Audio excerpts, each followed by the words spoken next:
17% ఉంటే ఇదే బియ్యం కళ్ళాల్లో ఉండే బియ్యం 17% ఉంటే గవర్నమెంట్ తీసుకుంటుంది.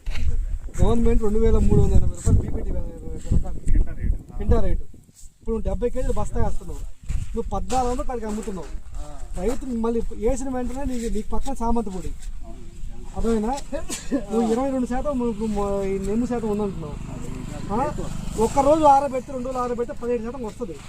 నువ్వు పోయి ఆడ పోయి రైతు సేవా కేంద్రం ఏడా ఉంది, ఏడకు పోయి అమ్మదానికి నువ్వు 1400 బయటకు అమ్మితే ప్రభుత్వం ఇచ్చే లాభాలు మీకు ఎట్లా వస్తాయి? ఇప్పుడు మరి వేరే ప్రైవేట్లకు ఎందుకు అమ్ముతున్నావు? 1750 రూపాయలు గవర్నమెంట్ ఇస్తుంది, 4 గంటలు మీ అకౌంట్లో డబ్బులు పడతాయి. మరి ఎందుకు బయటకు అమ్ముతున్నావు? 1400 కాడికి అమ్మేది మీరు అమాయకులా ఏంటి? ఈ